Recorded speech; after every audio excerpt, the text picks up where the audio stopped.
विभाग और जनजातीय क्षेत्रीय विकास विभाग पे जो डिबेट हो रही है, सभापति महोदय, मैं पहले ही आपका संरक्षण चाहूँगा कि जो नए सदस्य आए हैं और अनुसूचित जाति या जनजाति से संबंध रखते हैं, उनको थोड़ा बोलने का अवसर प्रदान करें। आप भूमिका नहीं बनाए, सीधा बोले, आपको पूरा ही अवसर है।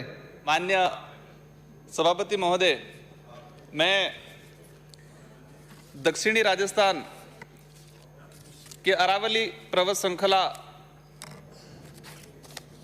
धर्म पूर्वी समाज आदिवासी समाज के भील समूह से इस सदन में आते हैं। अभी कुछ विषय पे इस सदन में हंगामा हो रहा था। मैं अपनी बात शुरू करूं इससे पहले कि आदिवासी समाज में कभी भी पति पत्नी के बीच में कोई विवाद होता है तो सामाजिक रीति रिवाज जो पहले होता था उसमें कहलाता था सेड़ा फाड़ा। पति पत्नी के बीच में कोई भी विवाद हुआ तो सेड़ा फाड़ा एक व्यवस्था होती थी। बस सामाजिक अलिखित संविधान था, एक कानून था वो, और उसको अपना समाज मान्यता प्रदान करता था। और आज हम लोग कोर्ट में जाते हैं और वहाँ पर विभिन्न समाज या विभिन्न जातियों के लोग कोर्ट में तलाक के लिए अप्लाई करते हैं और तलाक के लिए अप्लाई करते हैं। इसके बाद तलाक होता है और सरकार ने भी विभिन्न भर्तियों में एक प्रावधान कर रखा है कि तलाकशुदा महिलाओं के लिए एक कोटा रखा है, उसमें कुछ सीटें रहती है। तो आज तक मैंने अभी पता लगाया कि आदिवासी समाज के थ्रू ये जितने परिवाद गए कोर्ट में, किसी भी परिवाद में तलाक नहीं हुआ। मतलब मेरा जो कहने का उद्देश्य है कि हिंदू विवाह अधिनियम 1955 की धारा 2 आदिवासी समाज पे लागू नहीं होती है। ये इससे सिद्ध होता है कि आदिवासी समाज वर्ण व्यवस्था या किसी धर्म व्यवस्था में नहीं आता है। अब मैं मेरी जो बात है वो शुरू करूंगा और ये जो बिंदु है उस पर मेरा जो मानना है, मेरा मत है कि किसी एक दिन लंबी डिबेट होनी चाहिए, क्योंकि आज तक ये समाज कौन से धर्मों में आता है क्या है उसका अभी नहीं हुआ है, क्योंकि लंबे समय से अलग धर्म कोड की जो डिमांड चल रही है।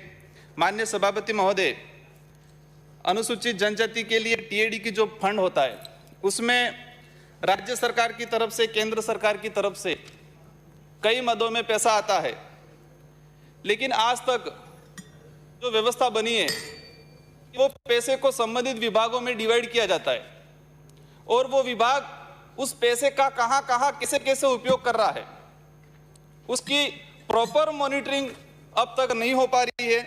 हाल ही अभी बजट घोषणा में हालांकि सीएम साहब ने SC ST के लिए अलग से कानून बनाने की घोषणा की है, मतलब राजस्थान पैटर्न। तो हम चाहेंगे कि पहले जो जिस तरह से बंटवारा हुआ है, पहले एक बजट मैंने 2019-20 का जो आवंटित बजट है इसमें टीएडी विभाग से पेट्रोलियम विभाग को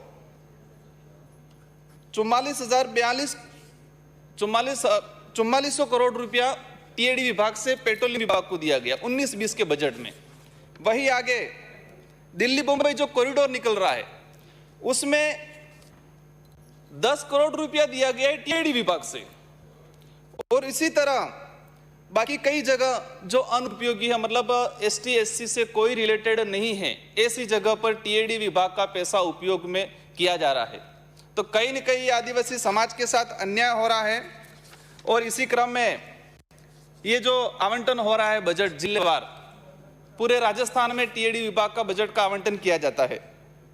मैंने एक जो जानकारी प्राप्त की, ऐसे जिले हैं जहां पर अनुसूचित जाति की जो जनसंख्या है, जैसे कि एक हनुमानगढ़ है, वहां पर 0.8 जनसंख्या है और वहां पर बजट दिया गया है 10% टोटल बजट में से। ऐसे ऐसे जो बजट का बंटवारा है, इसी कारण आज तक आदिवासी इलाके में आदिवासी समाज का कहीं न कहीं उद्धार नहीं हुआ है। आगे अनुसूचित क्षेत्र में कानून व्यवस्था, जब हमारा देश आजाद नहीं हुआ इससे पहले अंग्रेजी शासनकाल था और अंग्रेजों ने भी इस इलाके में किस तरह कानून व्यवस्था बनाई जाए अपने प्रावधान किए थे। जैसे कि हम बात करते हैं अनुसूचित क्षेत्र शेड्यूल एरिया 5वीं अनुसूची, संविधान में प्रावधान है 244(1) के तहत। शेड्यूल एरिया जो है 1935 के अधिनियम से संविधान में लिया गया है और उसमें यह प्रावधान है कि शेड्यूल एरिया में आदिवासी समाज के लिए अलग से जब हमारा देश आज़ाद नहीं हुआ, इससे पहले अंग्रेजी शासनकाल था और अंग्रेजों ने भी इस इलाके में किस तरह कानून व्यवस्था बनाई जाए अपने प्रावधान किए थे। जैसे कि हम बात करते हैं अनुसूचित क्षेत्र शेड्यूल एरिया 5वीं अनुसूची, संविधान में प्रावधान है 244(1) के तहत। शेड्यूल एरिया जो है 1935 के अधिनियम से संविधान में लिया गया है और उसमें यह प्रावधान है कि शेड्यूल एरिया में आदिवासी समाज के लिए अलग से भर्तियों में है जमीनों के मामले में कि आदिवासी की जमीन कोई दूसरा नहीं खरीद सकता है। लेकिन आज भी कई जगह ऐसा हो रहा है कि धोखाधड़ी से आदिवासियों की जमीन सड़कों के आसपास खरीदी जा रही है। एक उस इलाके में एक दहेज में मुकदमे होते हैं। आप भी भली भांति जानते हो कि आदिवासी समाज में दहेज प्रथा होती ही नहीं है, वहां पर दापा प्रथा होती है। दहेज मतलब महिला की तरफ से मांगा जाता है, लेकिन आदिवासी समाज में आज तक दहेज प्रथा नहीं हुई है, वो है ही नहीं, प्रचलन में ही नहीं है। दाफा प्रथा होती है, उल्टा दूल्हे की तरफ से महिला वालों को दिया जाता है। वो गांव में प्रवेश करता है, उसी वक्त से वो सारा सिस्टम शुरू होता है। लेकिन उस इलाके में जितने भी जो दहेज वाले मामले हो रहे हैं, सारे के सारे जुड़े हो रहे हैं, सभी जानते हैं, लेकिन फिर भी लोगों को इसमें इन्वॉल्व कर करके ये जो किया जा रहा है। तो आपके माध्यम से विभाग को, मंत्री महोदय से अनुरोध है कि इसमें ऐसा कोई व्यवस्था की जाए। हम जान रहे हैं कि झूठे मामले हैं, इसके बावजूद भी हम लोग क्यों ये प्रचलन आगे जो बढ़ा रहे हैं। एक जो घटना हुई थी 2 अप्रैल भारत बंद के तहत आसपुर में जो कांड हुआ था, हम लोग कहते हैं कि छुआछूत भेदभाव होता है। भेदभाव हर स्तर पे होता है, कानूनी कार्रवाई में हो, किसी विभाग में हो, पदोन्नति में हो, हर जगह किया जाता है। 2 अप्रैल को घटना हुई, एक मुकदमा था 7181 और 7118 और 7218। उन लोगों ने थाने के सामने ST/SC के लोगों पे तलवार चलाई थी, सीसीटीवी फुटेज भी थे, सारे एविडेंस थे, लेकिन आज तक उन लोगों को गिरफ्तार नहीं किया गया और आज तक उनका चालान पेश नहीं किया गया है। सभापति महोदय, इसी क्रम में अनुसूचित क्षेत्र में आरक्षण व्यवस्था अभी जो चल रहा था कि कोई कह रहा था कि आरक्षण हमने दिया, कोई कह रहा था आरक्षण हमने दिया। आरक्षण कोई भीख या आरक्षण कोई दया नहीं है कि किसी ने दिया है। हम जो बात कर रहे थे शेड्यूल 5 की, हमारे पूर्वजों ने लड़ झगड़ के लिया है, वो 1935 के अधिनियम में था। कई लोगों ने खून बहाया, बलिदान दिया है और संविधान में बाबा साहब अम्बेडकर और जयपाल सिंह मुंडा जैसे लोगों की मेहरबानी है कि वो आरक्षण जैसी व्यवस्था दी। वो इस भर्तियों में अनुसूचित क्षेत्र के जो युवा हैं उनके साथ अन्याय हुआ। और एक जो भी हमारे कई माननीय सदस्यों ने बताया कि एक जो घटना हुई थी काकरू डूंगरी घटना, इसका जिम्मेदार कौन है?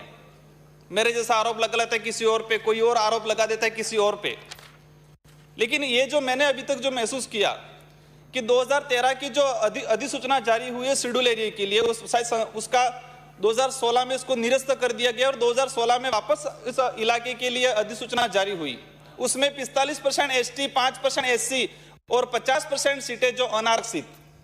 उस 50% सीटों के लिए जो ST के जो पात्र अभ्यर्थी थे उन्होंने आंदोलन किया, 2 साल तक आंदोलन किया। सभी लोग गए, कांग्रेस के भी गए, बीजेपी के गए, हम लोग भी गए, बाकी जो दल है सभी लोग गए।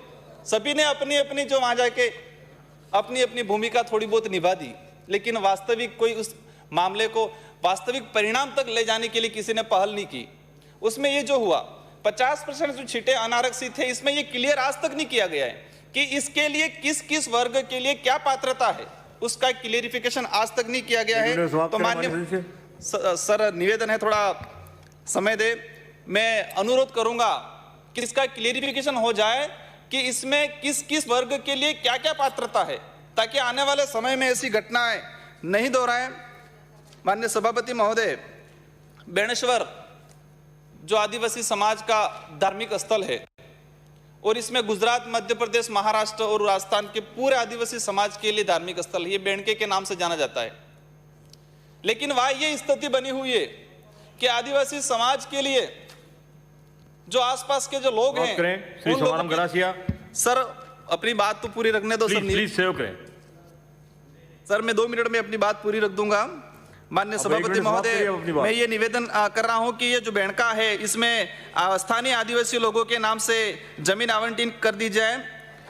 सभापति महोदय, स्वच्छ परियोजना के तहत जो ये माँबाड़ियाँ चल रही है, इस माँबाड़ी केंद्रों में इसका उद्देश्य एक आदिवासी बच्चों को कहीं न कहीं लाभ दिया जाए, लेकिन जो सही समय पे यूनिफॉर्म नहीं पहुंच रही है। और अभी जो सीएम साहब ने जो माँबाड़ियों की घोषणा की है, तो हम चाहते हैं कि नियम के अनुरूप जो वास्तविक लोग पात्र हैं या जिस इलाके में जरूरत है उसी इलाके में खोली जाए। बिराजी माननीय सभापति महोदय, सीएम साहब चाह रहे हैं कि 0 मैनेजमेंट कृषि की जाए, तो हम चाह रहे हैं कि टीएडी विभाग के थ्रू उस इलाके में जो पारंपरिक जो पुराने जो कुएं हैं उनका जीर्णोद्धार किया जाए, ताकि सीएम साहब का जो सपना है 0 मैनेजमेंट कृषि। श्री समाराम गरासिया। सभापति